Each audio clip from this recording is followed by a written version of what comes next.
Welcome to today's explainer. So, have you ever read two totally different articles about the exact same topic and thought, wait, which one of these am I actually supposed to believe?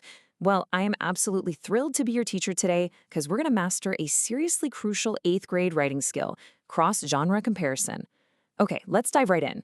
When you're doing research or just trying to form an opinion, you are constantly bombarded with different types of writing. Knowing how to compare them, that's going to make you an incredibly sharp thinker. But before we jump right into the mechanics of writing, let's anchor ourselves in Proverbs 15:14. It says, "The discerning heart seeks knowledge, but the mouth of a fool feeds on folly." So what does it actually mean to be discerning? For you as an eighth grader, being discerning means you don't just blindly accept every single thing you read online or hear in passing. No way. You pause, you think, and you evaluate. As discerning believers, we seek true, genuine knowledge so we can evaluate the world wisely. We really want to seek out the truth with intention. So, here is our roadmap for today. 1. Seeking true knowledge. 2. Defining cross-genre comparison. 3. Real-world genre examples. 4. Writing your own comparison. And finally, number 5, the godly learner's philosophy. Let's get to it. Section 1. Seeking true knowledge. Let's start wide and look at exactly why we need to critically examine the info around us. The core question here is, why compare texts at all? Well, the answer is that different genres have completely different strengths. Think about it. Sometimes you read a piece of writing, maybe a heavy research article, and it gives you hard, cold data. Numbers, statistics, just the facts. But then you might read a personal essay on that exact same topic, and it offers you this deep, emotional insight. Comparing them lets you get a much fuller, way more complete understanding of the whole topic. And listen, this isn't just for a school essay. This helps you make much better, well-rounded decisions in your real life. When you get the full picture, you can actually figure out which source is the most convincing, the most reliable, and honestly, the most useful for whatever challenge you're facing. Moving on to Section 2, defining cross-genre comparison. Let's zoom in a bit and define this specific academic tool we're adding to our toolboxes today. Okay, so what does this term actually mean? Cross-genre comparison is simply looking at two different types of texts, meaning different genres, and finding how they treat the exact same topic. Think of it like looking at a single subject through two completely different lenses. You might be reading about climate change, for example, but you're reading one personal story from a local farmer, and then one highly technical scientific study. Same exact topic, totally different genres. Let's think about music. It's exactly like listening to two versions of the same song.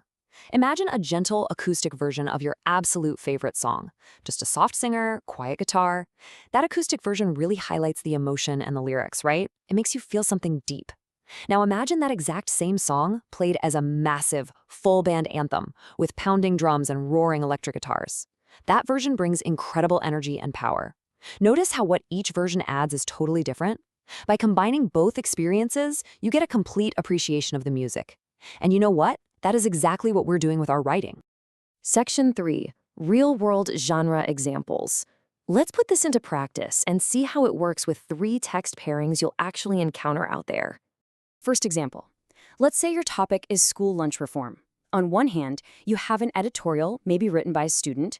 This provides deeply personal insight. It shares what it's really like, how the food actually tastes, whether it's totally amazing or, just resembles mystery meat.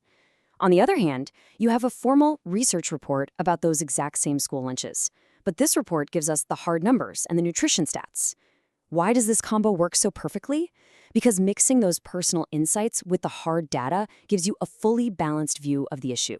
You get to understand both the human impact and the scientific reality. Let's look at another one. Imagine the topic is water conservation. First, you listen to a powerful, passionate speech. That speech is designed to motivate your heart, right? To inspire you to take immediate action. Then, you go and read an informational article on water conservation that explains the actual science behind a drought. Why does this pairing work? Well, because you need the inspiration to want to act, but you absolutely need the scientific facts to know how to act correctly.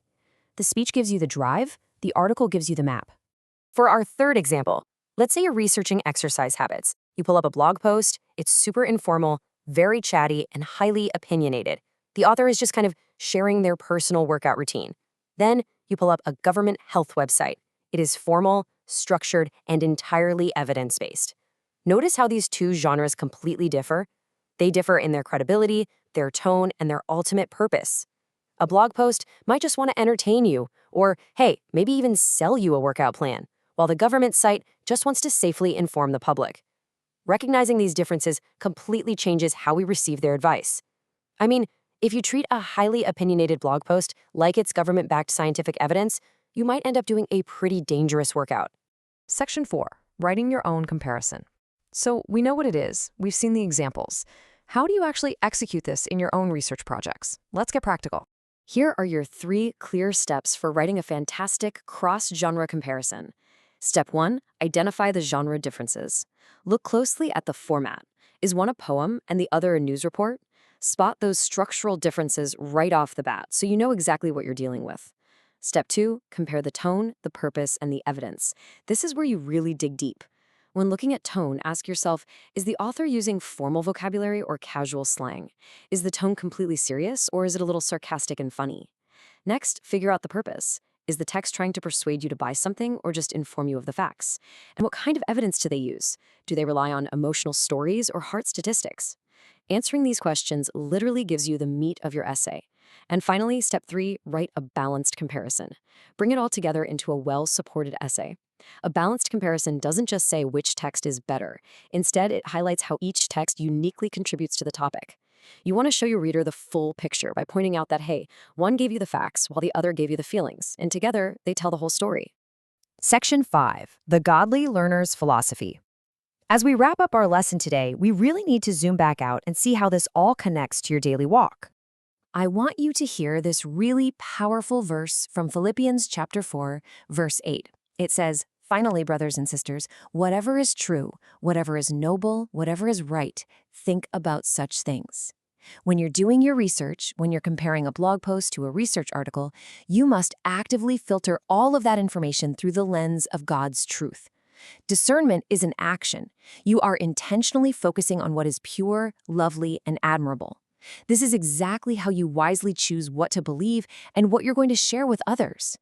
And this brings us directly to the core of our philosophy here. HeroesMart Academy intertwines biblical morality with education, and here is why. Because education without morality can actually hurt. Knowledge and intelligence should help you make wise, God-honoring choices rather than simply making you more capable. Think about it. If you have incredible intelligence, but absolutely no moral compass, that knowledge can so easily be misused. Your education must always, always be guided by wisdom. Romans 8:6-7 teaches that keeping the mind spiritually minded leads directly to life and peace. When you're writing your comparison essays, when you're dissecting those tones and hunting for evidence, keeping your mind centered on God's truth is what protects your heart. It brings you true life and true peace in your educational journey, and it ensures that your mind stays perfectly aligned with what truly matters. So, I'm going to leave you with a challenge. Pursue academic excellence while keeping your mind centered on God, truth, wisdom, and righteous choices today. Remember, every single piece of text you read is an opportunity to seek the truth and practice discernment. Go out there, analyze well, write brilliantly, and honor God with your learning.